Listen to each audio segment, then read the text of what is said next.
একবার তো রাসূলুল্লাহ একটা বাচ্চার মাথায় হাত বুলিয়ে এলা ছেড়ে দিয়ে ছুটে আসছে। হুজুর তাকে জিজ্ঞেস করলেন, তোমার সাথে যে পাখিটা থাকতো সেই লাল পাখিটা কই? ছেলে তো কেঁদে ফেললো। ছেলে বলে ফেললো যে আপনি বিশ্বনবী, আমি একটা ছোট্ট মানুষ, আমার পাখির খবর আপনি রাখেন। সুবহানাল্লাহ ওয়া বিহামদিহি। রাসূলুল্লাহ তার চরিত্র দিয়ে মানুষকে জয় করেছিলেন, মহব্বত দিয়ে। তরবারি দিয়ে ইসলাম প্রতিষ্ঠিত হয় নাই, ইসলাম এসেছে মহব্বত দিয়ে, উদারতা দিয়ে, ভালোবাসা দিয়ে। তরবারি দিয়ে ইসলাম বিজয় হয় নাই পৃথিবীর বুকে।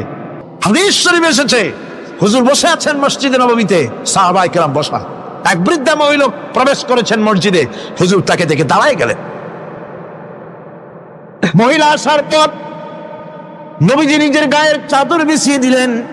মহিলা চলে যাওয়ার পর সাহাবায়ে কেরাম জিজ্ঞেস করলেন, হুজুর একজন সাধারণ মেয়ে লোকের জন্য হুজুর নিজের চাদর বিছাইলেন, বুঝলাম না ফজিলত কি, চিনলাম না মেয়ে লোকটাকে। হুজুর বলেন, সাহাবীরা, চাদর তো ভালো, হক তো আদায় করতে পারি নাই, চিনতে পারো নাই, তোমরা বুঝতে পারো নাই। আমি দুনিয়া আসার পর আমার মায়ের দুধ আমার কিসমতে তেমন হয় নাই, আমি আমার মায়ের যত্ন তেমন পাই নাই, স্নেহ আদর তেমন পাই নাই। যার বুকের দুধ খাইয়া, যার কোলে কাখে চড়ে আমি বড় হয়েছি, ইনি আমার সেই দুধ মা হযরতে হালিমাতুস সাদিয়া। বন্ধুরা, মা যদি বেঁচে থাকে, রাত্রে বাড়ি গিয়ে পায়ে ধরুন, বলেন, মা অন্যায় করেছি, জীবনে বহু বেয়াদবি করেছে, আমারে মাফ করে দাও। বিশ্বাস করুন, মা বাপের যদি খেদমত করেন, মা বাপ যদি রাজি থাকে, রিস্কে, খাদ্যে, টাকায়, ইজ্জতে জীবনও করতে হবে না। আমরা দেখতে পেয়েছি বিশ্বনবী জনাবে মুহাম্মদুর রাসূলুল্লাহ সাল্লাল্লাহু আলাইহি ওয়াসাল্লাম হিজরতের রাত, কাফেররা চতুর্দিকে দাঁড়ানো। হযরত জিবরাইল এসে বলেন, ইয়া রাসূলুল্লাহ, হে কাফেররা চতুর্দিকে ঘিরে দাঁড়িয়েছে, গভীর রাত, এখন হাতে তাদের তরবারি, সকাল হলে পরেই তারা আপনাকে মেরে ফেলে দিবে, তাড়াতাড়ি ওঠেন, মদিনার দিকে চলে যান। আল্লাহ নবী ঘুমের থেকে জেগে হযরত আলীকে ডেকে বলেন, আলী, আল্লাহ অর্ডার করেছে, আমি মদিনায় চললাম, আমার বিছানায় পরে আমার চাদর গায়ে দিয়ে শুয়ে থাকো। হযরত আলী বলেন, আল্লাহর হাবিব, আপনার চাদর গায়ে দিয়ে ঘুমিয়ে থাকবো, সকালবেলায় কাফির বেঈমানেরা আপনার বিছানার পরে আপনার চাদর গায়ে দেওয়া অবস্থায় আমি আলীকে তারা মুহাম্মদ মনে করবে, আর আমি আলীকে নবী মনে করে তারা তাদের তরবারি দিয়া কেটে কেটে টুকরা টুকরা করে আমারে বিদায় করে দেবে দুনিয়া থেকে। এতটুকুনো পরোয়া করি না, বরং আমার দিলের মধ্যে এটাই তৃপ্তি থাকবে যে আমি আলীর জীবনের বিনিময় আল্লাহর হাবিব দুনিয়ায় বেঁচে আছেন। নবীজি ঘরের থেকে বেরোলেন, চতুর্দিকে কাফেররা দাঁড়ানো। আল্লাহ নবী হাতে এক মুষ্টি বালু হাতে নিয়ে শাহাতেল ওযু পরে 3 বার দম করে বালুগুলো ছেড়ে দিলেন। বালিগুলি ঘরের চতুর্দিকে কাফেরদের চোখে চলে গেল। পরবর্তী সময় রব্বুল আলামিন ডেকে বলেন, নবীরে, বালি যখন নিক্ষেপ আপনি করেছিলেন, ধুলাগুলি আপনি তো শুধু নিক্ষেপ করেছিলেন, কিন্তু চতুর্দিকে কাফেরদের চোখে গেল কেমনে? একদিকে মেরেছিলেন, সেই দিকেই তো যাওয়ার কথা ছিল, চতুর্দিকের কাফেরের চোখে চোখে সেগুলো পৌঁছে গেল কেমনে? ওয়ামা রামাইতা ইদ রামাইতা ওয়ালাকিন্নাল্লাহ রামা। আপনি নিক্ষেপ করেন নাই, যখন আপনি নিক্ষেপ করেছিলেন আপনি তো শুধু বালু কণা ছেড়েছেন, আর ওই বালু কণাগুলি ঘরের চতুর্দিকে সব কাফেরদের চোখে পৌঁছবার দায়িত্ব আমার কুদরত গ্রহণ করেছিল। আমার ভাইরা, নবীজি বিপদে, এতগুলি শত্রু তরবারি নিয়ে তিনি বিপদে ধৈর্যহারা হন নাই। আস্তে করে ঘরের থেকে বেরিয়ে হযরত আবু বকরের বাড়িতে গিয়ে হাজির। দরজায় গিয়ে আওয়াজ দিলেন, আবু বকর। অমনি দরজা খুলে গেল। লাব্বাইক ওয়া সাদাইক। হুজুর বলেন, আবু বকর রে, একটা ডাকে কেমনে সাড়া দিলে? তুমি কি ঘুমাইছিলে না? হযরত আবু বকর বলেন, হুজুর আপনি বলেছেন আমাকে নিয়ে হিজরত করবেন, আমি মনে মনে চিন্তা করেছি, না জানি কত রাত্রে নবীজি আসেন, উঠতে যদি আমার দেরি হয়ে যায়, নবীজি যদি দরজার কাছে দাঁড়ায় দাঁড়ায় আমার ডাকাডাকি করে, আর আমি যদি ঘুমায় থাকি, তাহলে আল্লাহ নবীর সঙ্গে বেয়াদবি হয়ে যাবে। এই মনে করে বিছানায় না ঘুমাইয়া আপনার গলার আওয়াজ শোনার জন্য এই দরজার সঙ্গে পিঠ লাগাইয়া লাগাইয়া দাঁড়াইয়া ঘুমাচ্ছিলাম। আল্লাহ নবী হযরত আবু বকরকে সঙ্গে করে নিয়ে চললেন মদিনার দিকে। উল্টা পথে রওনা করলেন। বারবার কাবা শরীফের দিকে তাকাতে লাগলেন। বুখারী শরীফে এসেছে, নবীজি বারবার কাবার দিকে তাকিয়ে বলতেছেন, রে কাবা, বড় আশা ছিল তোর কাছে থাকবো, তোর খেদমত করব, কিন্তু তোর নিষ্ঠুর সন্তানেরা তোর কাছে আমারে থাকতে দিল না রে। আল্লাহ নবী মিসফালা দিয়ে জাবালে কেদওয়ার উপর দিয়ে চলে গেলেন জাবালে সুরে। গুহার কাছে যখন গিয়েছেন হযরত রক্ত হয়ে গেল। হযরত আবু বকর রাদিয়াল্লাহু তাআলা আনহু বলছেন, হুজুর আর উপায় নাই, দিন হয়ে গেল, এখন বুঝি ধরা পড়ে যাব, ওই গুহার মধ্যে গিয়ে আশ্রয় নেই। তবে আপনি দাঁড়ান, গুহার ভিতরেই পাহাড়িয়া গুহা, বিচ্ছু থাকতে পারে, সাপ থাকতে পারে, আমি আগে ঢুকি, যদি কোনো হিংস্র প্রাণী থাকে আমার উপর দিয়ে আঘাত হয়ে যাক, আল্লাহর নবী হেফাজতে থাকুন। হযরত আবু বকর রাদিয়াল্লাহু তাআলা আনহু গুহার ভিতরে নামলেন, নেমে গুহা সাফ করে হুজুরকে ডাকলেন। হুজুর তাশরীফ ফরমালেন গুহার মধ্যে। হুজুর বলেন, আবু বকর হেঁটে হেঁটে কষ্ট হয়ে গেছে, তুমি বসো, তোমার উরুর উপরে মাথা রেখে আমি একটু ঘুমায়ে যাই। আল্লাহর হাবিব ঘুমায় গেলেন।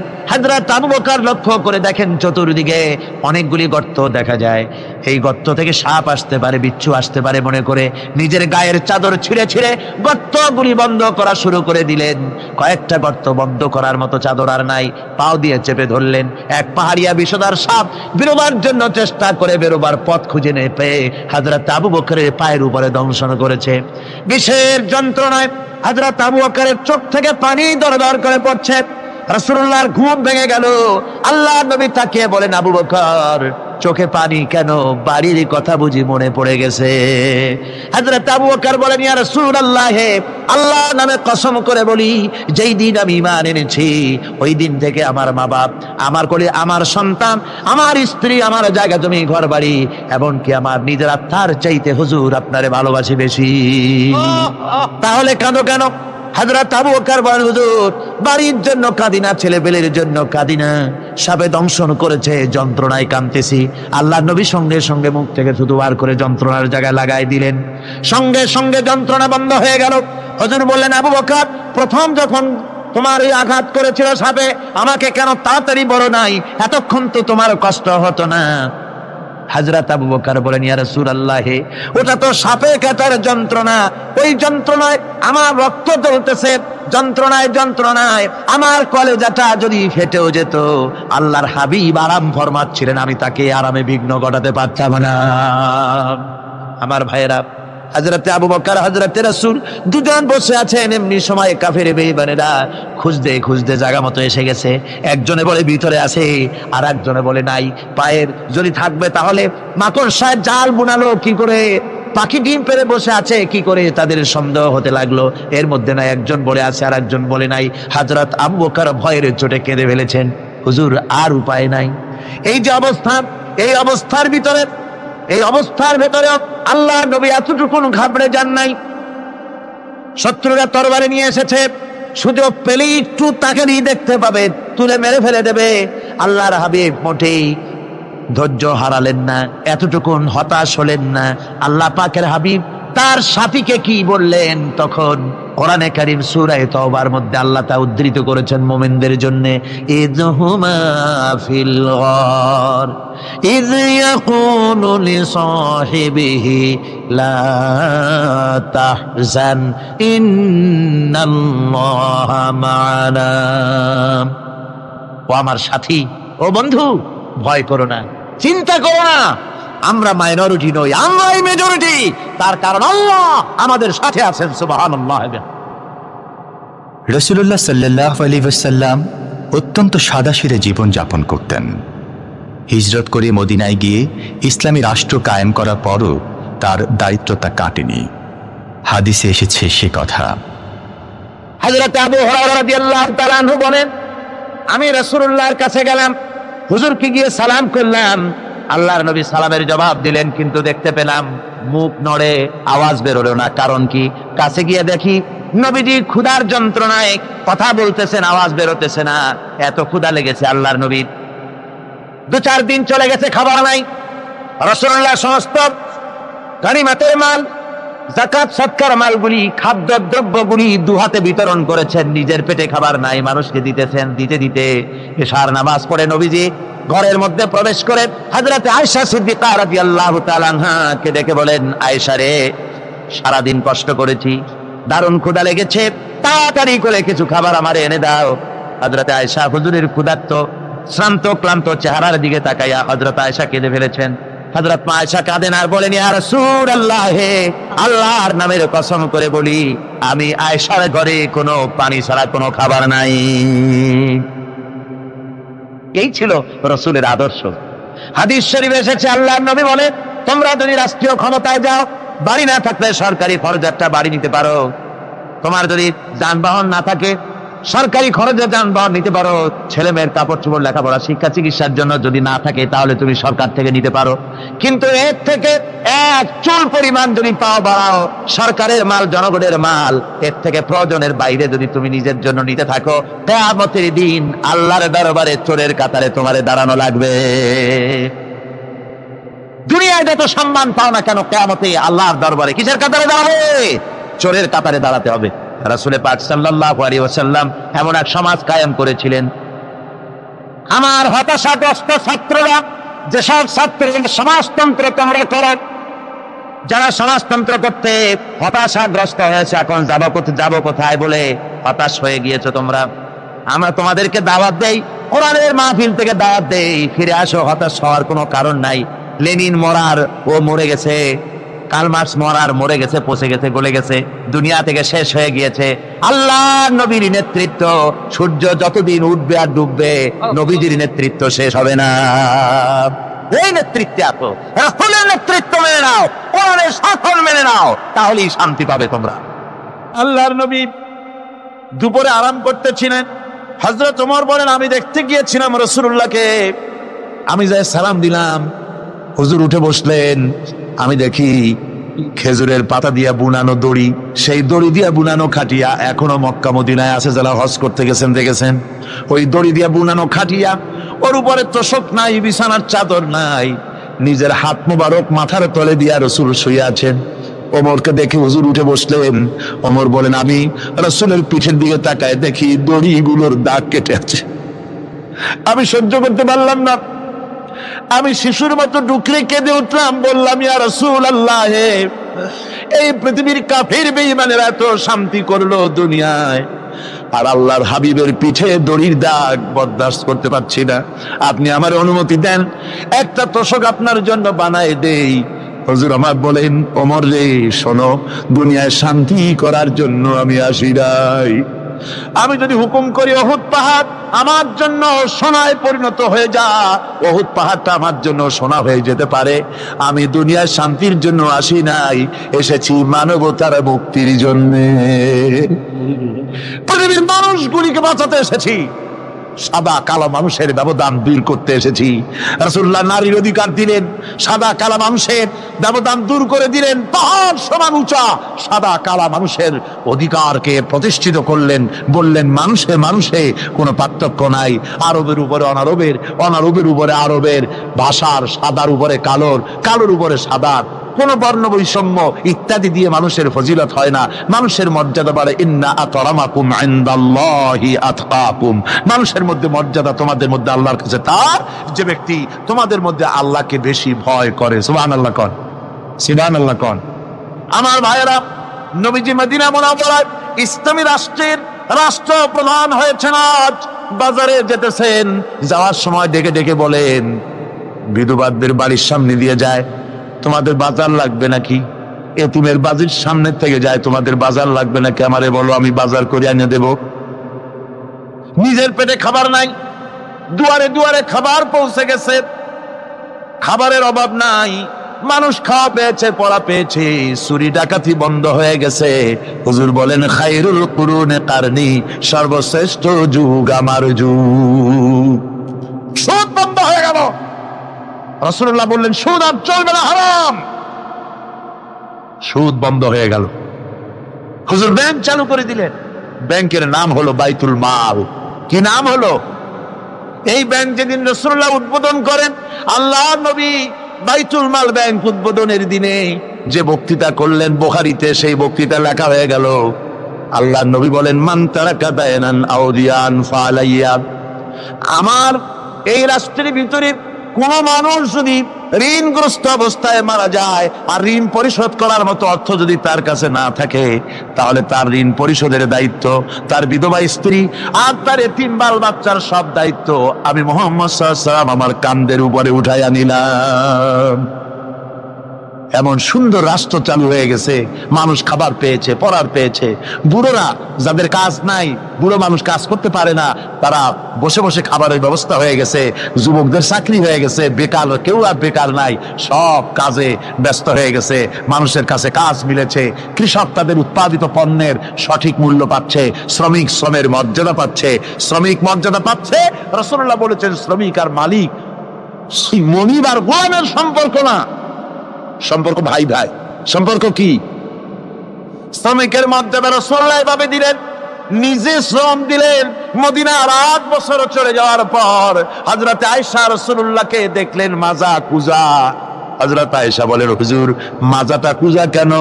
বয়সের কারণে হলো নাকি? হুজুর বলেন, না, বয়সের কারণে হয় নাই।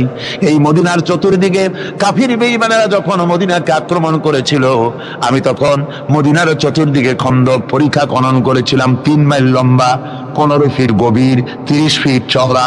সাহাবীরা মাটি কেটেছে, আমি মাটি বহন করেছি, আবার আমি মাটি কেটেছি, সাহাবীরা মাটি কেটেছে। মাটি কেটে আর মাটির ঝুড়ি বহন করে করে কোমরে যে বেদনা হয়েছিল আজ পর্যন্ত সেই বেদনা সেরে যায় না। এই হলো আমার রাসূল, এ হলো বিশ্ব নবী। এ কি নবী? সিল্লা এখন কি নবী? আল্লাহ পাকের প্রেমে উদ্বুদ্ধ হয়ে যারা নিজের প্রাণ প্রিয় সম্পদকে, ধনকে, সম্পদকে যারা এতিম, মিসকিন, নিকটবর্তী আত্মীয় স্বজন, প্রবাসী, পথচারী, সাইল, কৃতদাসের মুক্তির জন্যে যারা দান করে, প্রিয় ধন সম্পদ যারা আল্লাহর রাস্তায় এভাবে দান করে দেয়, নামাজকে প্রতিষ্ঠা করে, যাকাতকে আদায় করে, ওয়াদাকে পালন করে, আর বিপদ মুসিবতে ধৈর্য ধারণ করে, এরাই হচ্ছে সত্যাশ্রিত, এরাই হচ্ছে তাদের দাবিতে সত্যবাদী, ইমানের দাবিতে এরা হচ্ছে সত্যবাদী, আর এরাই হচ্ছে মুত্তাকি। আজকে আমি আপনাদের সামনে যে আলোচনাটা করব সেটা হচ্ছে এই ব্যাপারটি। আল্লাহ পাকের মহব্বতে উদ্বুদ্ধ হয়ে যারা এতিম এবং মিসকিনকে যারা দান করে, আত্মীয় স্বজন, গরিব আত্মীয় স্বজন, অসহায় প্রতিবেশী, পথচারী, এদের জন্য যারা সাহায্য করে। কারণ হচ্ছে ইসলাম তো শুধু নামাজ রোজার কথাই বলেনি, ইসলাম মানুষের জীবনের সকল দুঃখ দুর্দশার দিকে লক্ষ্য রেখেছে। যারা বোঝে না তারা ইসলামকে শুধুমাত্র একটি ধর্ম মনে করে, আর ইসলামের যে অর্থনীতি আছে, সমাজনীতি আছে, এটা তারা বুঝতে পারে না। মাছের যেমন পচন ক্রিয়া শুরু হয় তার মাথা থেকে, সমাজের পচন শুরু হয় তেমন রাজনৈতিক নেতৃবৃন্দ, সমাজ নেতৃবৃন্দ এবং এক শ্রেণীর বুদ্ধিজীবীদের মাথা থেকে, তাদের থেকেই সমাজে পচন ক্রিয়া শুরু হয়ে যায়। এই শ্রেণীর লোকদের দাবি হলো ধর্ম আর অর্থনীতি সম্পূর্ণ দুই প্রান্তিক দিকে বাস করে। ধর্ম এক জিনিস আর অর্থনীতি হচ্ছে আর এক জিনিস, রাজনীতি হচ্ছে ভিন্ন জিনিস। তারা জানে না যে ইসলাম হচ্ছে পূর্ণাঙ্গ জীবন বিধান। আল্লাহ পাক বলছেন, এই কোরআনকে যারা অনুসরণ করবে তাদের তো খাওয়া পড়ার অভাব হওয়ার কথা না। কোরআনে কারিমে আল্লাহ রাব্বুল আলামিন বলেন, ফামান তাবিআ হুদায়া ফালা খাউফুন আলাইহিম ওয়ালা হুম ইয়াহজানুন। আল্লাহ পাক বলেন, এই কোরআনের অনুসরণ যারা করবে, এই কোরআনের আইন যারা মেনে চলবে, কোরআনকে মেনে যারা চলবে, এর শাসন যারা মেনে চলবে, ফালা খাউফুন আলাইহিম, ওদের জন্য কোনো ভয় নাই, ওয়ালা হুম ইয়াহজানুন, ওদের জন্য কোনো চিন্তাও নাই। কিসের ভয় নাই? যেই সমাজে কোরআনের আইন চালু হয়ে যাবে, ওই সমাজের ভিতরে চুরির ভয়, ডাকাতির ভয়, জেনার ভয়, হত্যার ভয়, ধর্ষণের ভয়, লাঞ্ছনার ভয়, গঞ্জনার ভয়, কোনো ভয় থাকবে না। ওয়ালা হুম ইয়াহজানুন, ওই সমাজের মানুষের মনে কোনো চিন্তাও থাকবে না। কিসের চিন্তা থাকবে না? যেই সমাজে কোরআন চালু হয়ে যাবে, কোরআনের আইন দিয়ে সমাজ পরিচালিত হবে, ওই সমাজের মানুষের খাওয়া পড়া, শিক্ষা, চিকিৎসা, বাসস্থানের কোনো চিন্তা থাকবে না। ইসলামী সমাজ তার গ্যারান্টি দেবে। জোরে বলেন সুবহানাল্লাহ, জোরে বলেন আলহামদুলিল্লাহ। এটা আল্লাহ পাকের ওয়াদা। কার ওয়াদা? জোরে কোন তো? আল্লাহ পাক। ফামান তাবিয়া হুদায়া ফালা খাউফুন আলাইহিম ওয়ালা হুম ইয়াহজানুন, আল্লাহ পাকের ওয়াদা। কিন্তু দুর্ভাগ্য আমাদের, আল্লাহর ওয়াদা বিশ্বাস হয় না। ওই যে প্রথম দিন বলেছিলাম যে ওয়াদার মৌসুম এসে গেছে, ওয়াদার এক বিরাট মৌসুম এসে গেছে। এখন থেকে যত জনসভা হবে শুনতে পারবেন শুধু ওয়াদা আর ওয়াদা। এই সব ওয়াদাগুলি মানুষেরা বিশ্বাস করে, কিন্তু আল্লাহ পাকের ওয়াদা মুসলমান হওয়া সত্ত্বেও মগজে ঢোকে না, মনের মধ্যে বিশ্বাস স্থাপন করতে পারে না। আল্লাহ পাক বলছেন কোরআনকে মানো, কোরআনকে মেনে চলো, তাহলে সমাজ সুন্দর হবে, ভয় থাকবে না, চিন্তা থাকবে। এই পৃথিবীতে প্রথম দিন থেকেই পৃথিবীতে দুইটা শ্রেণী চলে এসেছে এই পৃথিবীতে। একটা হচ্ছে ধনী আর একটা হচ্ছে দরিদ্র। ধনী আর গরিব আবহমান কাল থেকে এই দুই শ্রেণী চলে আসছে। আদিকাল থেকেই মানুষ এই দুই শ্রেণীর ভিতরে সমতা সৃষ্টির জন্য প্রচেষ্টা চালিয়েছে। দার্শনিকরা চালিয়েছে, বিজ্ঞানীরা চালিয়েছে, এবং এক একজন এক এক ধরনের মতবাদ দিয়ে এই দুই প্রান্তিক অবস্থা থেকে একই সমান্তরালে আনার জন্য চেষ্টা আর কম করেনি।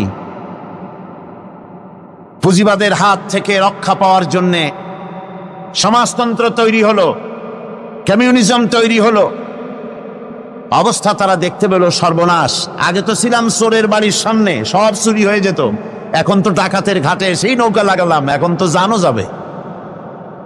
সেজন্য সমাজতন্ত্র পৃথিবীকে কিচ্ছু দিতে না পেরে নিজের দেশেই আত্মহত্যা করলো।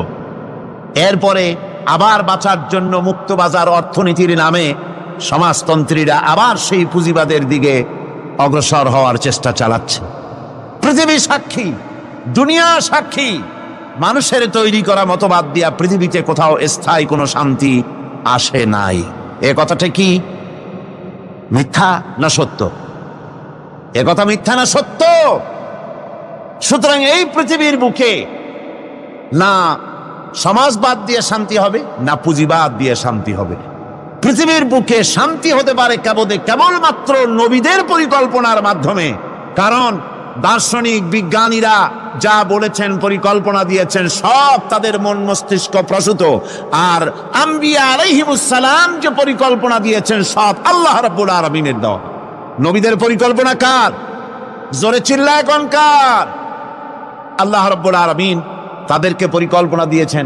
সেই পরিকল্পনার ভিত্তিতে তারা আদর্শ সেট করেছেন। মানুষের মধ্য থেকে দুঃখ, দুর্দশা, দারিদ্র, ক্ষুধা সব দূরীভূত হয়েছে, মানুষ সুখ পেয়েছে, সমৃদ্ধ পেয়েছে। ওই হাদিস আপনাদের সামনে আরো বলেছি, অনেক ওলামারা বলেছেন, আপনাদের আবার স্মরণ করিয়ে দিচ্ছি। সেই যে হযরতে খাব্বাব রাদিয়াল্লাহু তাআলা আনহু রাসূল করিম সাল্লাল্লাহু আলাইহি ওয়াসাল্লামের খেদমতে গিয়ে বলেছিলেন যে আলা তাস্তানসিরু লানা আলা তাদউ লানা, হে রাসূল আপনি কি আমাদের জন্য দোয়া করবেন না? আমরা তো না খেয়ে মরে গেলাম, আমরা তো ক্ষুধার জ্বালায় মরে গেলাম, আমরা তো মার খেতে খেতে শেষ হয়ে গেলাম, আপনি কি আল্লাহর কাছে আমাদের জন্য দোয়া করবেন না? আল্লাহর নবী কাবা শরীফের ছায়ায় আরাম ফরমাচ্ছিলেন। হযরতে খাব্বাবের কথা শুনে আল্লাহর নবী উঠে বসলেন আর তিনি বললেন, ও সাহাবী খাব্বাব শোনো, তোমাদের আগে এই জমিনে যারা দ্বীনের দাওয়াত দিতে এসেছিলেন তাদেরকে সমাজ শক্তি, রাষ্ট্র শক্তি তাদেরকে ধরত। ফায়ুহফারু লাহু ফিল আরদ, এরপরে তার জন্য জমিনে গর্ত খনন করা হতো, কবর খনন করা হতো। ফায়ুজালু ফিহা, এরপরে সেই কবরের ভিতরে তাকে কোমর পর্যন্ত গেড়ে দিত। সুম্মা ইউতা বিল মানশার, এরপরে করাত আনা হতো। ফায়ুদাউ আলা রাসিহি, এরপরে তার মাথার উপরে সে করাত রাখা হতো। ফায়ুজালু নিসফাইন, এরপরে করাত চালায়া জীবিত মানুষটাকে চিরে দ্বিখণ্ডিত করে ফেলে দিত। মা ইয়াসুদ্দুহু যালিকা আন দীনি, এত কষ্ট দেওয়ার পরেও, এত নির্যাতন দেওয়ার পরেও সেই যুগের দ্বীনের একজন দায়ীকেও তারা এক চুলো দিন থেকে সরাই দিতে পারে নাই। ও খাব্বাব শোনো, ওয়াল্লাহি লা ইউতাম্মান্নাল্লাহু হাযাল আমরা হাত্তা ইয়াসিরার রাকিবু মিন সানা ইলা হাদরামাউত। ও খাব্বাব শোনো, আমি আল্লাহর নামে কসম করছি, আমি আল্লাহর নামে শপথ করছি, ইয়েমেনের রাজধানী সানা থেকে শুরু করে এই হাজারাবাদ পর্যন্ত লোকেরা যাতায়াত করবে, নারী চলবে, সদাগররা চলবে, টাকা নিয়ে চলবে, যৌবন নিয়ে চলবে, মানুষেরা চলাফেরা করবে, দিনেও যাবে রাতেও যাবে। লা ইয়াখাফু ইল্লাল্লাহ, ওই মানুষগুলির মনের মধ্যে আল্লাহ রাব্বুল আলামিনের ভয় ছাড়া কোনো ভয় থাকবে না। জোরে কোন সুবহানাল্লাহ। ওয়ালাকিন্নাকুম তাস্তাজিলুন, বরং তোমরা বড্ড তাড়াহুড়ো করছো। অপেক্ষা করো, তাড়াহুড়ো করো না, অপেক্ষা করো। এরকম সমাজ আসবে, চুরি, ডাকাতি, জেনা, ব্যভিচার, হত্যা, ধর্ষণ, ক্ষুধা, দারিদ্র কিচ্ছু থাকবে না। একটি সুন্দর সোনার সমাজ তৈরি হয়ে যাবে। রাসূল করিম সাল্লাল্লাহু আলাইহি ওয়াসাল্লাম মুসলমান মানুষ যখন ইসলাম কবুল করতে লাগলো, তাদেরকে ইসলাম গ্রহণের আহ্বান জানিয়ে তাদেরকে যে কথাটা তিনি বলতেন সেটা ছিল, ইয়া আইয়ুহান নাস কুলু লা ইলাহা ইল্লাল্লাহ তুফলিহু। এটা হলো রাসূলের কথা। আল্লাহর নবী বলতেন, মানব সকল কল্যাণ যদি পেতে চাও, মুক্তি যদি পেতে চাও, বাঁচতে যদি চাও, যদি শোষণ বঞ্চনা থেকে যদি মুক্তি পেতে চাও, তাহলে পড়ো লা ইলাহা ইল্লাল্লাহ।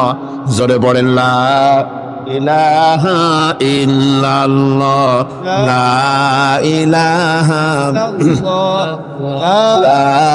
ইলাহা লা ইলাহা ইল্লাল্লাহ, লা ইলাহা ইল্লাল্লাহ, লা ইলাহা লা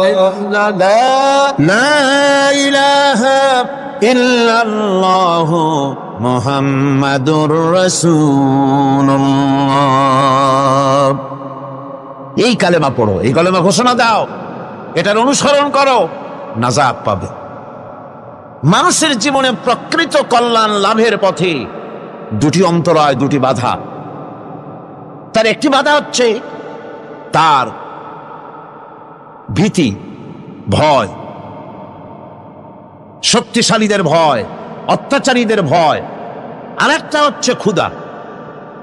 প্রকৃত কল্যাণ লাভের পথে মানুষের অভাব অনটনের ভয়, ক্ষুধা দারিদ্রের ভয় এবং অত্যাচারের ভয়, এই দুইটি ভয় মানুষের মধ্যে সেই প্রথম দিন থেকেই চলে এসছে। ইসলাম প্রচারের প্রথম অধ্যায় আল্লাহ রাব্বুল আলামিনের বন্দিগির দাওয়াত দিয়ে নবী করিম সাল্লাল্লাহু আলাইহি সাল্লাম বলেছেন, এই ক্ষুধা আর ভয়, এই দুটি জিনিসকে দূর করে দেওয়ার মতো পরিকল্পনা আল্লাহ পাক দিয়েছেন। আজও পৃথিবীতে আমাদের সমাজে এই দুইটা জিনিসেরই ভয়। কয়টা জিনিসের ভয়? একটা হচ্ছে ক্ষুধা, আর একটা হচ্ছে ভীতি। মানুষ সমাজে, বাজারে, স্কুলে, বিশ্ববিদ্যালয়, শিক্ষাঙ্গনে কোনো জায়গায় আরামে বসবাস করতে পারছে না। মাহফিল এসছেন, নিশ্চিন্ত মনে ভিড়ে দিতে পারবেন। আপনার ছেলে বিশ্ববিদ্যালয়ে পড়াশোনা করছে, জীবন নিয়ে বাড়ি ফিরতে পারবে। আপনার মেয়ে কলেজে গিয়েছে, তার ইজ্জত নিয়ে, সম্ভ্রম নিয়ে ফিরে আসতে পারবে, এ গ্যারান্টি আজ আর কেউ দিতে পারে না। সত্য কিনা বলেন? নবীজির কাছে আল্লাহ রাব্বুল আলামিন কোরআনে কারীমের আয়াত নাজিল করলেন, নবীজিকে শোনায় দিলেন। এই দুটো জিনিসের গ্যারান্টি ইসলাম দিচ্ছে, আল্লাহ পাক দিচ্ছেন। তাহলে এই ফালইয়াবুদু রাব্ব হাযাল বাইত। ক্ষুধার সময় যদি খেতে চাও, ক্ষুধার সময় যদি পেট পুড়ে খেতে চাও, আর বিপদের সময় যদি নিরাপত্তা চাও, আরামে যদি ঘুমাতে চাও, তাহলে কি করো? ফালইয়াবুদু রাব্ব হাযাল বাইত। এই ঘরের মালিকের ইবাদত করো। কোন ঘর? আল্লাহর ঘর। এই ঘরের মালিক কে? আল্লাহ সুবহানাহু ওয়া তাআলা। এই ঘরের মালিকের ইবাদত করলে কি হবে? আল্লাহ রাব্বুল আলামিন বলেন, আল্লাযী আত'আমাহুম মিন জু'ইন ওয়া আমানাহুম মিন খাউফ। এ ঘরের মালিকের ইবাদত করলে পরে তিনি ক্ষুধার সময় খেতে দিবেন, আর ভীতির সময় তোমাদেরকে নিরাপত্তা দান করবেন। যদি পেট ভরে খেতে চাও, আল্লাহর ইবাদত করো, গোলামি করো। আর যদি তোমরা বিপদের সময় নিরাপত্তা লাভ করতে চাও, তাহলে তোমাদেরকে সেই আল্লাহ পাকের ইবাদত করতে হবে। সমস্ত রকমের বিপদ থেকে, মুসিবত থেকে, ভয় থেকে তিনি তোমাদেরকে আশ্রয় দিবেন। সুতরাং আল্লাহর প্রতি ঈমান আনতে হলে শুধু সেজদা দেওয়াই যথেষ্ট নয়। এখানে আল্লাহ পাক বলছেন কোরআনে কারীমের ভেতরে, তিনি যে পরিকল্পনা দিয়েছেন তা হচ্ছে এই, শুধু সেজদা দিলেই কাজ হবে না, শুধু পূর্ব পশ্চিমে কতবার মাথা ঘুরলে এটাই যথেষ্ট নয়, বরং সমাজের এতিম, মিসকিন, বিধবা, অনাথ, অনাথিনী, ঋণগ্রস্ত যে সমস্ত মানুষ আছে তাদের সাহায্য করতে হবে, তাদের সাহায্যে এগিয়ে আসতে হবে। অন্যথায় আল্লাহ এবং তার দ্বীনের প্রতি ঈমান মিথ্যা বলে প্রমাণিত হবে। নামাজের ভিতরে আমরা সূরা মাউন পড়ি, কি বলা হচ্ছে সেখানে? আরাআইতাল্লাযী ইউকাযযিবু বিদ্দীন ফাযালিকাল্লাযী ইয়াদুল ইয়াতীম ওয়ালা ইয়াহুদ্দু আলা তুআমিল মিসকিন। দ্বীন ইসলাম তথা বিচারের দ্বীনকে অস্বীকার করেছে যে সে লোকটি সম্পর্কে কি তুমি বিবেচনা করেছো? সে কোন লোকটি? যে লোকটি এতিমকে গলা ধাক্কায় দেয়, মিসকিনদেরকে খেতে দেয় না, পরস্পরকে মিসকিনকে খাবারের ব্যাপারে উৎসাহিত করে না, এতিমকে গলা ধাক্কা দেয়। এই জন্য পরকালকে অস্বীকার করলো, এই জন্য ইসলামকে অস্বীকার করলো, এই জন্য দ্বীনকে অস্বীকার করলো। এরপরে সে নামাজ পড়ুক, রোজা রাখুক, তার নামাজ, রোজা, হজ, যাকাতের গুরুত্ব বহন করবে না। কিয়ামতে যেসব লোক জাহান্নামে যাবে তার মধ্যে দুটি কারণ হবে সবচেয়ে বড়। একটা হচ্ছে আল্লাহর প্রতি ঈমান না আনা, আর একটা হচ্ছে এতিম মিসকিনদেরকে খেতে না দেওয়া। এদের শাস্তি কিরকম হবে? আল্লাহ রাব্বুল আলামিন বলেন, যারা এতিম মিসকিনদেরকে খেতে দিবে না, গলায় ধাক্কা দিবে, তাদের সঙ্গে দুর্ব্যবহার করবে, আল্লাহ পাক বলেন তাদের অবস্থা কি হবে শোনো। খুযূহু ফাগুল্লুহু সুম্মাল জাহিমা সাল্লুহু। বলা হবে ধরো এই লোকটারে, ধরো আর তাকে, তার গলায় ফাঁস লাগাও, তাকে জাহান্নামে নিক্ষেপ করো। নাউযুবিল্লাহি মিন যালিক। আর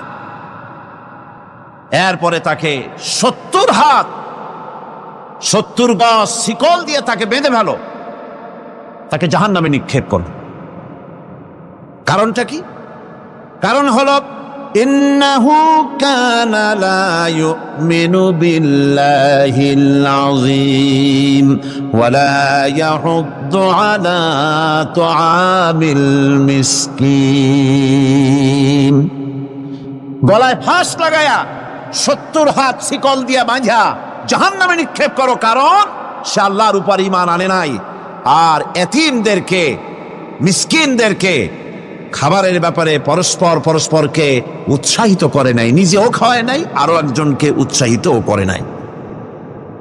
কিয়ামতে জাহান্নামে যারা যাবে, জাহান্নামে যাওয়ার যতগুলি কারণ থাকবে তার মধ্যে দুটি কারণ বড়।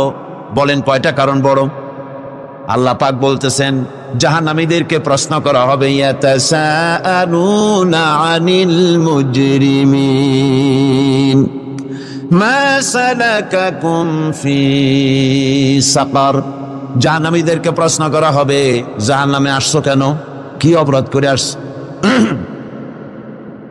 ক্বালু লাম নাকু মিনাল মুসাল্লিন ওয়া লাম নাকু নুতঈমুল মিসকিন। তারা বলবে যে আমরা নামাজ পড়তাম না আর মিসকিনদেরকে খেতে দিতাম না। কত বড় মারাত্মক অপরাধ লক্ষ্য করুন। নামাজ না পড়া আর মিসকিনদের খেতে না দেওয়া জাহান্নামে যাওয়ার যত কারণ, তার মধ্যে শ্রেষ্ঠ দুটি কারণ হচ্ছে এই, যারা নামাজ পড়বে না, এতিম মিসকিনদেরকে খেতে দিবে না, এবং পরস্পরকে এতিম মিসকিনকে খেতে দেওয়ার ব্যাপারে উৎসাহিত করবে না, কিয়ামতে তারা জাহান্নামে যাবে। কোথায় যাবে? খোদ রাসূলে কারীম সাল্লাল্লাহু আলাইহি ওয়াসাল্লামকে লক্ষ্য করে আল্লাহ রাব্বুল আলামিন বলেন, নবীজি আপনি এতিমদের সঙ্গে সদ্ব্যবহার করবেন, এতিমদের ব্যাপারে আপনি দায়িত্ব পালন করবেন। কারণ হলো আপনিও তো এক সময় এতিম ছিলেন, এতিমের ব্যাপারে দায়িত্ব পালন করবেন। কোরআনে কারীমে রব্বুল আলামিন বলেন, আলাম ইয়াজিদকা ইয়াতীমান ফাআওয়া। ও নবী, আমি কি আপনাকে এতিম অবস্থায় পাই নাই? আর তারপরে আমি কি আপনাকে আশ্রয় প্রদান করিনি? আপনাকে আমি এতিম অবস্থায় পেয়েছি, এরপরে আপনাকে আশ্রয় দিয়েছি। রাসূল তো এতিমদের সরদার। পৃথিবীর কোন এতিম যেন বলতে না পারে, নবীজি আমার ব্যাপারে কি বলবেন, আমি তো এতিম মানুষ, আর তিনি আমার ব্যাপারে কিভাবে আমার দরদ বুঝবেন। নবীজি আল্লাহ পাক কেমন এতিম বানালেন, সমস্ত দুনিয়ার এতিমদের সরদার বানালেন। মায়ের পেটে যখন তিনি ছিলেন, 6 মাসের সময় মায়ের পেটে থাকাকালীন বাপের এতিম হয়ে গেলেন। যখন প্রসব বেদনা শুরু হয়েছে মায়ের, দুনিয়ায় যখন তিনি আসবেন, হযরতে আমেনা ঘরের ভিতরে বসে তার অবস্থাটা কি? এই সন্তান পৃথিবীতে আসতে পরে যিনি সবচাইতে বেশি খুশি হবেন, তিনি তো আজ দুনিয়ায় নাই। মনের ভিতরে কত কষ্ট। আল্লাহ রাব্বুল আলামিন তার হাবিবকে দুনিয়া আনলেন। রাসূলের দাদা ঘরের সামনে তাঁবুর সামনে দাঁড়ায়া তায়েফ থেকে আগত সাদিয়া গোত্রের লোকদেরকে বলতেছেন, এই ঘরের ভিতরে একটা এতিম বাচ্চা আছে, বেশি টাকা করি দেওয়া যাবে না, যদি দয়া হয় নিয়ে যাও। গরিব মানুষ, এতিম মানুষ দেখে শুনে কেউ আর নিতে চায় না। সবশেষে এলেন ভাগ্যবতী মেয়ে, ভাগ্যবতী মহিলা হযরতে হালিমাতুস সাদিয়া।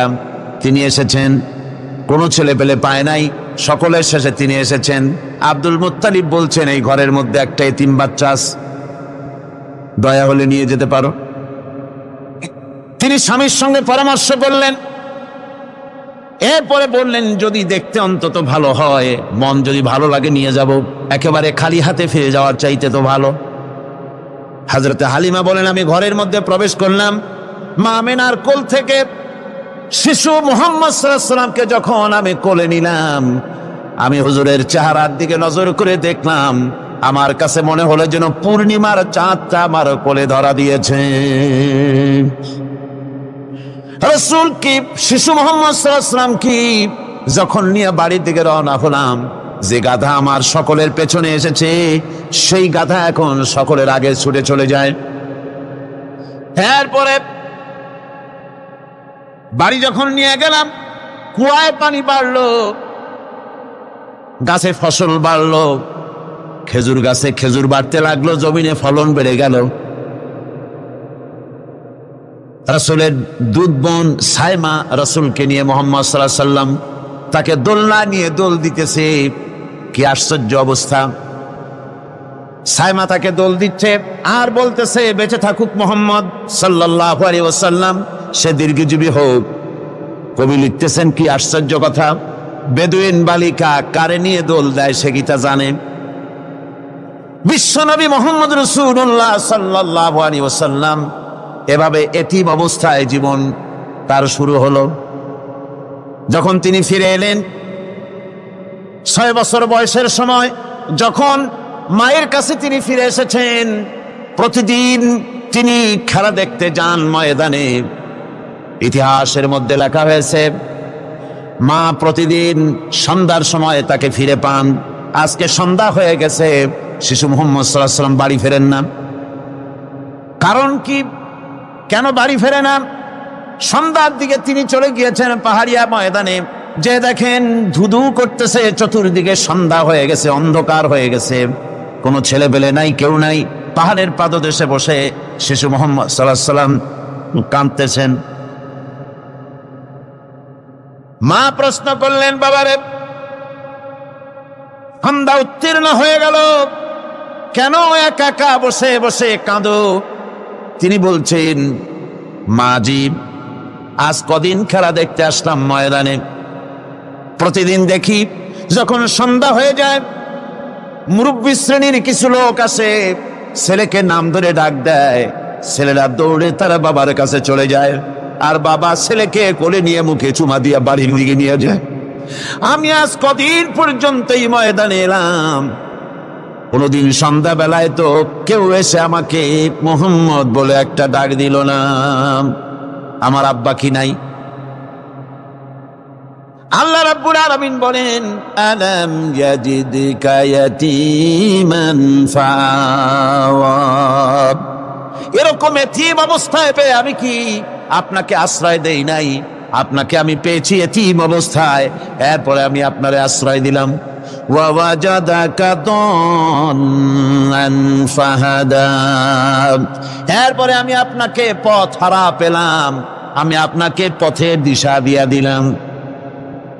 ওয়াজাদাকা আইলান ফাআগনা। এরপরে আমি আপনাকে দরিদ্র অবস্থায় পেয়েছি, তারপরে আমি আপনার দারিদ্র মুক্ত করেছি আপনাকে।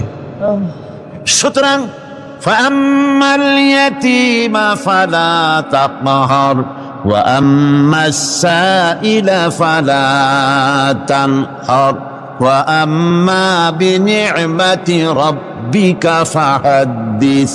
সুতরাং নবী, এতিমের প্রতি নির্মম ব্যবহার করো না, এতিমের প্রতি ভালো ব্যবহার করো, নির্মমতা দেখাইও না। আর ভিক্ষুককে ধমক দিও না, রূঢ়তা দেখিও না, আর আল্লাহর নিয়ামতের প্রশংসা করো। বহুত মানুষ আছে এতিমরে গলায় ধাক্কা দেয়। মানুষ যখন ভিক্ষা নিতে আসে, গরিব মানুষ ভিক্ষা চাইতে আসছে, ওই মেয়ে আত্মাহিত জানো, দোয়া কুনুত জানো, বাড়িতে কাজ করবা, এই সব আজে বাজে কথা বলে ভিক্ষা দেয় না। সায়েলকে ধমক দিতে রাসূল করিম সাল্লাল্লাহু আলাইহি ওয়াসাল্লাম নিষেধ করেছেন, সায়েলকে ধমক দিও না। গাড়িতে বসে যাচ্ছেন সাহেব, ট্রাফিক মোড়ে যখন সিগন্যাল জ্বলল, গাড়িগুলি দাঁড়ায় গেল, ফকির এসেছে, হাত নাই পাও নাই, বুড়া মানুষ, একটা পয়সা বার করে না। আবার এই মানুষটি ওই ফকিরকে ধমক দিয়া বার করে দিল। এরপরে এই লোকটি যখন কোনো মাজারের কাছে পৌঁছে গেল, 500 টাকার কর করে নোটটা ফেলে দিল। বলেন টাকা দরকার কার? মরা মানুষের না জিন্দা মানুষের? কার দরকার? যার টাকা দরকার ছিল তারে দেওয়া হলো না, যার দরকার নাই তারে দেওয়া হলো। এরপরে লোকটা না খেয়ে যখন মারা গেল, পথের ফকির, রাস্তার ফকির, না খেয়ে মারা গেছে। এরপরে তার কাফনের কাপড় নাই, লোকটাকে রাস্তার উপরে শোয়া একটা ছেঁড়া কাপড় দিয়ে ঢেকে রেখেছে। বড় লোকেরা, সাহেবরা তখন গাড়ি দাঁড় করে আর 5টা টাকা 2টা টাকা করে তার লাশের উপরে মারতেছে। এটা মানবতার এর চাইতে লাঞ্ছনা, মানবতার জন্য এর চাইতে গঞ্জনা আর কিছুই হতে পারে না। মানবতার প্রতি লাঞ্ছনা, এর থেকে আর দুর্গতি কি হতে পারে? বেঁচে থাকার সময় 1টা টাকা আপনি দিলেন না, মরে যাওয়ার পর বিদায় হয়েছে বালাই, এখন দেওয়া শুরু করেছে। আমার বন্ধুগণ, এজন্য এতিমের প্রতি দরদ করার জন্য আল্লাহ পাক কোরআনের ভিতরে পরিষ্কার বলেছেন। রাসূল করিম সাল্লাল্লাহু আলাইহি ওয়াসাল্লাম নিজে এতিম ছিলেন, আর এতিমের প্রতি তার এত দরদ ছিল। একবার তিনি ঈদের দিকে নামাজ পড়ার জন্য যাচ্ছেন, প্রতিমধ্যে দেখেন একটা বাচ্চা ছেলে কাঁদতেছে।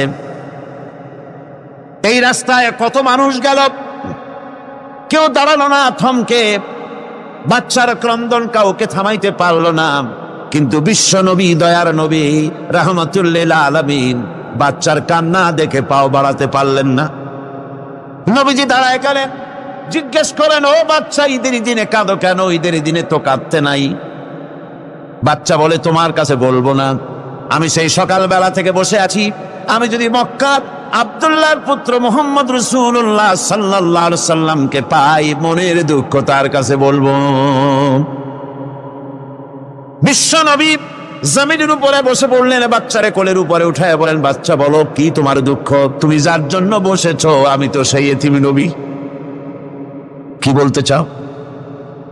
বাচ্চা বলতেছেন, ইয়া রাসূলুল্লাহ, আমার বাবা মারা গেছে সেই ছোট্টবেলায়, একেবারেই তখন মায়ের পেট থেকে আমি আসার পর বাপ মরে গেল, আমার মা আর একজনের সঙ্গে বিয়ে বসেছে, সেই পুরুষটি আমারে দেখতে পারে না, আমার মা যদি আমারে কোলে করে এসে সহ্য করতে পারে না, আমারে চুমা খাইলে সহ্য করতে পারে না, আমারে খাবার দিলে মা মার খায়।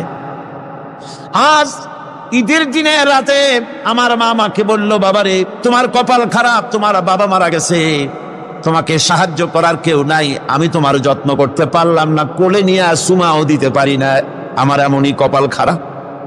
সুতরাং এতিমের দরদ এতিম ছাড়া আর কেউ বুঝবে না, তুমি আজ চলে যাও, ওই রাস্তায়, ঈদের রাস্তায় দাঁড়ায় থাকো, মাঠের রাস্তার পাশে, বিশ্ব নবীর কাছে তোমার দুঃখ বলো, এতিমের দুঃখ তিনি বুঝবেন। আমি মায়ের কথা মতো এই জায়গায় এতক্ষণ বসে আছি, হুজুর আপনি দয়া করে, আমার কথা তো আপনার কাছে বললাম, আমার মনের এই দুঃখ। নবীজি বাচ্চার কথা শুনতেছিলেন, চোখ দিয়া পানি পড়তেছিল, বাচ্চাকে বুকের সঙ্গে জড়িয়ে ধরে নবীজি বলেন, ও এতিম, মুহাম্মদ সাল্লাল্লাহু আলাইহি ওয়াসাল্লাম যদি তোমার পিতা হন আর হযরতে আয়েশা যদি তোমার মা হয়ে যায়, বলো তোমার মনের দুঃখ মেটে নাকি? ছেলে ডুকরে কেঁদে উঠলো আর বলল, ইয়া রাসূলুল্লাহ, আপনি যদি আমার পিতা হন আর আয়েশা যদি আমার মা হয়ে যায়, এর থেকে বড় সৌভাগ্যের আমার তো আর কিছুই নাই। নবীজি এতিমকে বাড়ি নিয়ে গিয়ে হযরতে আয়েশার হাতে তুলে দিয়ে বললেন, আয়েশা রে, পবিত্র ঈদের দিনে আল্লাহ রাব্বুল আলামিন তোমার জন্য একটা উপহার পাঠিয়েছেন, এটা যত্ন করো। এতিমের প্রতি দরদ রাখার জন্য আল্লাহ রাব্বুল আলামিন বলেছেন, এতিম, মিসকিন, বিধবা, অসহায় লোক, তাদের প্রতি যাতে করে মুসলিম সমাজ লক্ষ্য রাখে, সেজন্য আল্লাহ পাক নির্দেশ করেছেন। বুখারী এবং মুসলিম শরীফের হাদিসে এসেছে, আস-সাই আলাল আরমালাত ওয়াল মিসকিন কাস-সাই ফি সাবিলিল্লাহ। বিধবাদের জন্য, মিসকিনের জন্য কেউ যদি কোনো উদ্যোগ গ্রহণ করে, কেউ কোনো সাহায্য দেয়, জিহাদের ময়দানে জিহাদ করে আল্লাহর রাস্তায় যে সওয়াব পাওয়া যায়, যে মর্যাদা পাওয়া যায় আল্লাহর কাছে, এতিম, মিসকিন, বিধবাকে সাহায্য করলে সেই সওয়াব আল্লাহ রাব্বুল আলামিন আমলনামায় দিয়ে দেন। ইসলাম যেহেতু মজলুম মানবতার জন্য পৃথিবীতে এসেছে, যারা বলে ইসলাম পুঁজিবাদের আশ্রয়স্থল, তাদের মতো বেকুব আর নাই। এই কথা তারা বলে উদ্দেশ্যমূলক ভাবে, রাজনৈতিক উদ্দেশ্যমূলক ভাবে সব কথা বলে। ইসলাম যদি পুঁজিবাদের আশ্রয়স্থল হবে, তাহলে তো ইসলাম সর্বপ্রথম কবুল করতো ধনীরা, কথা ঠিক কিনা কন? কিন্তু ইসলাম কবুল করলো সর্বপ্রথম কারা? সর্বপ্রথম ইসলাম কবুল করেছে নিগৃহীত, নির্যাতিত গরিব মানুষগুলি, হযরত বেলালের মতো মানুষ, আম্মারের মতো মানুষ। এই সব গরিব মানুষগুলি, নারী, গরিব, অসহায়, নির্যাতিত, তারা ইসলাম কবুল করেছেন সর্বপ্রথম। সুতরাং ইসলাম পুঁজিবাদের আশ্রয়স্থল নয়, ইসলাম হচ্ছে দুনিয়ার সমস্ত মজলুম মানবতার আশ্রয়স্থল। যেরকম আলহামদুলিল্লাহ। আমার বন্ধুগণ, ইসলামী বিপ্লবীর দাওয়াতের পর্যায়ে মক্কি জিন্দেগিতে যখন সূরাগুলি রাসূলের আসতে ছিল, সেই সময় আল্লাহ রাব্বুল আলামিন বলেছেন, ওয়াহাদাইনাহুন নাজদাইন, আমি কি উভয় স্পষ্ট পথ তাদেরকে দেখায় দেই নাই? উভয় স্পষ্ট পথ তাদেরকে দেখানো হয়েছে। ফালাকতাহামাল আকাবাতা ওয়া মা আদরাকা মাল আকাবা ফাক্কু রাকাবা। তুমি কি জানো, তারা, আসল কথা হলো তারা সেই দুর্গম বন্ধুর ঘাঁটিটি অতিক্রম করতে চায় না। তুমি কি জানো সেই বন্ধুর দুর্গম ঘাঁটিটি কি? তা হচ্ছে শৃঙ্খল বন্দি দশা থেকে মানুষদেরকে মুক্ত করে দেওয়া, আর আও ইতআমুন ফি ইয়াউমিন যী মাসগাবা ইয়াতীমান যা মাকরাবা আও মিসকিনান যা মাতরাবা। উপবাসের দিনে নিকটবর্তী এতিম দুঃখীকে খেতে দেওয়া, আর ধুলামলিন মিসকিন যারা আছে তাদেরকে খেতে দেওয়া, যাদের পেটে খাবার নাই ক্ষুধার দিনে খুঁজে খুঁজে তাদেরকে খাবার দেওয়া। এই সমস্ত কাজ যারা করবে আল্লাহ রাব্বুল আলামিন তাদের সম্পর্কে বলেছেন উলাইকা আসহাবুল মাইমানা। কিয়ামতের দিন এদের ডান হাতে আল্লাহ রাব্বুল আলামিন আমলনামা দান করবেন। জোরে কোন সুবহানাল্লাহ। আমলনামা বেঈমান যারা তাদের হাতে আসবে, তাদের কোন হাতে আসবে? বাম হাতে। আর আমলনামা ডান হাতে আসবে কাদের? এই সমস্ত লোকদের যারা এতিমকে মিসকিনকে যারা খেতে দিয়েছে। আর খেতে দিয়ে এতিম মিসকিনদেরকে খেতে দিয়ে তারপরে এর দ্বারা তাদেরকে কোনো খোঁটা দেয় নাই। তাদেরকে কেন খাওয়াস? কোরআনে কারীম বলছে وَيُطْعِمُونَ الطَّعَامَ عَلَى حُبِّهِ مِسْكِينًا وَيَتِيمًا وَأَسِيرًا। আল্লাহর সৎ লোকেরা আল্লাহর ভালোবাসায় উদ্বুদ্ধ হয়ে খাবার খাওয়ায় মিসকিনদেরকে, এতিমদেরকে। আর তারা বলে ইন্নামা নুতঈমুকুম লিওয়াজহিল্লাহি লা নুরিদু মিনকুম জাযাআন ওয়ালা শুকুরা। আমরা যে তোমাদের খাইতে দিলাম, এ খাওয়াচ্ছি শুধুমাত্র আল্লাহকে খুশি করার জন্য। কারে খুশি করার জন্য? আল্লাহরে খুশি করার জন্য। এই খাবারের ব্যাপারে তোমাদের কাছ থেকে কোনো কৃতজ্ঞতা চাই না। যেটা করি সেটা আল্লাহর জন্যই করি, আল্লাহকে খুশি করার জন্য। সুতরাং না কৃতজ্ঞতা চাই, না এর দ্বারা কোনো বিনিময় চাই। আল্লাহ রাব্বুল আলামিন এতিমের মাল সম্পদ আত্মসাৎ করার ব্যাপারে কঠোরভাবে নিষেধ ঘোষণা করেছেন। এতিমের মাল সম্পদ যেন আত্মসাৎ করো না। কোরআনে কারিমে স্পষ্ট ভাষায় বলা হয়েছে ওয়াতুল ইয়াতামা আমওয়ালাহুম ওয়ালা তাবাদদালুল খাবিসা বিত-তাইয়্যিব। এতিমের মাল ধন সম্পত্তি যথাযথভাবে তাদের হাতে ফিরিয়ে দাও। ওয়ালা তাবাদদালুল খাবিসা বিত-তাইয়্যিব। আর তাদের ভালো মালগুলি তোমার খারাপ মাল দিয়া বদলাইয়া দিও না। ولا تأكلوا أموالهم إلى أموالكم إنه كان حوبا كبيرا। আর তাদের সম্পদ তোমাদের সম্পদের সাথে যেন মিশাইয়া হজম করে ফেলে দিও না। এটা অত্যন্ত মস্ত বড় গুনাহ। এ কাজ তোমরা করবে না। এতিমের ধন সম্পত্তি সাধারণত মামা এবং চাচাদের হাতে থাকে, ঠিক কিনা? কথা বোঝেন কিনা? এতিমের সম্পদ থাকে তাদের কাছে, মামা আর চাচাদের কাছেই বেশিরভাগ থাকে। এতিম তো ছোট্ট মানুষ, বড় হতে সময় লাগে। এই ফাঁকে তার ভালো মালগুলি নিয়ে তার বদলে নিজের পচা মাল রেখে দেয়, অথবা তার ভালো সম্পত্তিটা নিজের সম্পত্তির সাথে মিলাইয়া একাকার করে ফেলে দেয়। আল্লাহ রাব্বুল আলামিন কঠোরভাবে নিষেধ করেছেন, খবরদার এই কাজটি করবে না। যারা এমন কাজ করে, এতিমের মাল যারা নষ্ট করে, এতিমের মাল যারা খায়, তাদের সম্পর্কে আল্লাহ পাক বলছেন ইন্নাল্লাযীনা ইয়াকুলুনা আমওয়ালাল ইয়াতামা যুলমান ইন্নামা ইয়াকুলুনা ফি বুতুনিহিম নারা ওয়া সায়াসলাউনা সাঈরা। অন্যায়ভাবে এতিমের মাল যারা ভক্ষণ করে তারা তো এতিমের মাল খায় না, বরং পেটের মধ্যে তারা আগুন ঢুকায়। পেটের মধ্যে কি ঢুকায়? আর অচিরেই এদেরকে জাহান্নামে নিক্ষেপ করা হবে। কোথায় নিক্ষেপ করা হবে? জাহান্নামে। যারা এতিমের মালকে ভক্ষণ করে, এতিমের মাল নষ্ট করে, এতিমের হক নষ্ট করে, তাদের জায়গা জাহান্নাম। আর এতিমের মাল যারা খায় তারা যেন আগুন খায়। কি খায়?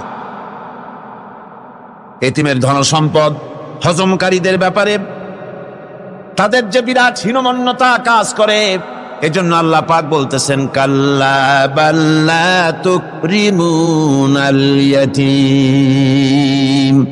না, কখনোই নয়। আসল ব্যাপার হচ্ছে তোমরা হীনমন্যতার কারণে এতিমকে সম্মান দাও না, এতিমকে মর্যাদা দাও না। ওয়ালা তাহাব্বুনা আলা তাআমিল মিসকিন, আর মিসকিনদেরকে তোমরা পরস্পরকে খেতে দেওয়ার জন্য তোমরা উৎসাহিত করো না, নিজেরাও খাওয়াও না, অন্যদেরকেও সে পথে উৎসাহিত করো না। এই যে কাজগুলি তোমরা করো, এটা মস্ত বড় অপরাধ। আল্লাহ রাব্বুল আলামিন এতিমের মাল সম্পর্কে আরো বলছেন, ওয়ালা তাকরাবু মালাল ইয়াতীম ইল্লা বিল্লাতী হিয়া আহসান হাত্তা ইয়াবলুগা আশুদ্দাহু। আল্লাহ পাক বলছেন এতিমের মালের নিকটবর্তীও হবে না যতক্ষণ পর্যন্ত তারা যৌবন প্রাপ্ত না হয়, বুদ্ধি শুদ্ধি না আসে, ততক্ষণ পর্যন্ত এতিমের মালের কাছে যাবে না। হ্যাঁ যাবে, মালটাকে রক্ষণাবেক্ষণ করার জন্য, মালগুলি খাওয়ার জন্য না। এতিমদের ব্যাপারে আল্লাহ পাক এভাবে সতর্ক করেছেন। মানুষ যখন, বাচ্চাগুলি যখন এতিম হয়ে যায়, বাচ্চা বেঁচে থাকতে, বাচ্চার বাপ মা বেঁচে থাকতে বাচ্চারে কোলে নেয়। দেখবেন বড় লোকের ছেলে দেখতে ভালো দেখা যাচ্ছে না, নাকে ময়লা তাতে ময়লা, তারপরেও বড় লোক, সেই জন্য বাচ্চাটারে কোলে নেয়, ইচ্ছা করে না, তারপরেও তারে খুশি করার জন্য কোলে নেয়। করে না কি এরকম করে। বাপ মা বেঁচে আছে তখন চাচাতে মামুতে ভাগ্নাকে ভাতিজাকে আদর করে কোলে নেয়, ঘাড়ে নেয়, চুমা খায়। আর যখন বাপ মা মরে গেল, বাপ যখন মারা গেল, এই ছোট্ট বাচ্চাটি চাচার দিকে ফেলফাল করে তাকায়, মায়ের দিকে তার মামার দিকে ফেলফাল করে তাকায়, একটি বারের জন্য কোলে নিয়ে তখন আর আদর করে না। মুখের মধ্যে তখন দুর্বিসন্ধি থাকে, এই বাচ্চা মরুক অথবা তার সম্পদ যা আছে সম্পদগুলিকে লুটপাট করে নেই। দেখেন এবার মিলান কথার সাথে আল্লাহ পাকে, লাইসাল বিররা আন তুওয়াল্লু ওজুহাকুম কিবালাল মাশরিকি ওয়াল মাগরিব। পূর্ব পশ্চিমে কত মাথা ঘুরালে, কত সেজদা দিলে, এটাই কিন্তু পুণ্যবান হওয়ার জন্য বড় কথা নয়, বরং শর্তই হলো আগে যা বলেছি সেগুলি। আর শর্ত হলো এতিম মিসকিনদেরকে, বিধবাদেরকে, অসহায়দেরকে সাহায্য করতে হবে। এগুলি করলে তাহলে তুমি মুমিন বলে প্রমাণিত হবে, তুমি সৎ ব্যক্তি, ভালো মানুষ, নেককার, পুণ্যবান বলে আল্লাহ পাকের দরবারে তুমি প্রমাণিত হবে। আমি এই বিষয়ের উপরে রাত প্রায় অনেক হয়ে গিয়েছে, 9:45 মতো, অনেক দূর থেকে আপনারা আসেন, কাজী আমি আলোচনা আজকে আর বাড়াবো না। মোনাজাতের জন্য বসেন, এক্ষুনি মোনাজাতের জন্য দাঁড়ানো ভাইরা সব বসে পড়েন। আল্লাহুম্মা আমিন। রব্বানা যালামনা আনফুসানা ওয়া ইন লাম তাগফির লানা ওয়া তারহামনা লানাকুনান্না মিনাল খাসিরিন। রব্বানা লা তুযিগ কুলুবানা বা'দা ইয হাদাইতানা ওয়া হাব লানা মিন লাদুনকা রাহমাতান ইন্নাকা আনতাল ওয়াহ্হাব। আয় আল্লাহ তাআলা, এই বিশাল জনসমুদ্র নিয়ে তোমার দরবারে হাত তুলেছি পবিত্র মেরাজের রজনীতে। আয় আল্লাহ, তুমি দয়া করে মেহেরবানি করে আমাদের আলোচনা, দুরুদ সালামের সওয়াব আমাদের বিশ্ব নবী, তোমার প্রিয় হাবিব জনাবে মুহাম্মদ রাসূলুল্লাহ সাল্লাল্লাহু আলাইহি ওয়াসাল্লামের রূহ মুবারকে পৌঁছায়া দাও। সমগ্র বিশ্বের মাটির নিচে যত মুমিনাত শুয়ে আছেন তাদের আরো আর পরে সওয়াব পৌঁছায় দাও। আমাদের মা বাপ যাদের দুনিয়া থেকে বিদায় হয়ে গেল, আল্লাহ কবরগুলিকে জান্নাতের টুকরায় পরিণত করে দাও। রব্বির হামহুমা কামা রব্বায়ানি সগীরা। পড়েন সবাই, রব্বির হামহুমা কামা রব্বায়ানি সগীরা। আয় আল্লাহ তাআলা, বহু মানুষ দোয়া চেয়েছি, কতজনের কত কষ্ট, কেউ হসপিটালে আছে, কারো অপারেশন হবে, কেউ বা মরে গেছে, কেউ বা মামলা মোকদ্দমায় আছে, কেউ বা পারিবারিক অশান্তিতে আছে। আল্লাহ যিনি যেই নিয়তে দোয়া চেয়েছে মেহেরবানি করে সেই নেক নিয়ত তোমার দরবারে কবুল করে নাও। বিপদগ্রস্ত লোকগুলির বিপদ থেকে বাঁচাইয়া দাও। আয় আল্লাহ রাব্বুল আলামিন, এই মাহফিলে লক্ষ লক্ষ জনতা সমুদ্রের ঢেউর মতো চতুর্দিক থেকে আসতে থাকে। তুমি আর তোমার কোরআন আর তোমার রাসূল ছাড়া কোনো স্বার্থ কারো মনে নাই। কাউরে রিক্সা ভাড়া দেওয়া হয় না, ট্রাক ভাড়া, বাস ভাড়া কাউকে দেওয়া হয় না, এক লোকমা খানাও এখানে পায় না, তাবাররুক বা সিন্নি বিতরণও হয় না। আয় আল্লাহ, নিঃস্বার্থ ভাবে এই লোকগুলি যাতায়াত করে। আল্লাহ, তোমার কোরআনের বরকতে সকলকে তুমি গুনাহ মুক্ত করে দাও। আয় আল্লাহ তাআলা, যাতায়াত আসান করে দিও, যাতায়াতের পথে কারো যেন কোনো বিপদ না হয়ে যায়। আয় আল্লাহ তাআলা, বাড়ি ঘর ফালায় আসে, বাড়ি ঘর তোমার ফেরেশতা দিয়ে তুমি হেফাজত করো। রব্বুল আলামিন, মা বোনেরাও কষ্ট করে আসে, আল্লাহ তুমি দয়া করে এ মাহফিলে যারা শরীক হয়, এ মাহফিলে, কোরআনের মাহফিলে শরীক হওয়ার কারণে তোমার কাছে একটা দাবি করি। দাবিটা হলো, মেহেরবানি করে সব মানুষকে তোমার কাবা ঘর দেখাও। যারা উপস্থিত হয়েছে সকলকে তোমার হাবিবের রওজায় গিয়া সালাম দেওয়ার তৌফিক দাও। রব্বানা তাকাব্বাল মিন্না ইন্নাকা আনতাস সামিউল আলিম ওয়া তুব আলাইনা إنك أنت التواب الرحيم سبحان ربك رب العزة عما يصفون سلام على المرسلين الحمد لله رب العالمين واجعل آخر كلمتنا عند الموت لا إله إلا الله محمد رسول الله السلام عليكم ورحمة الله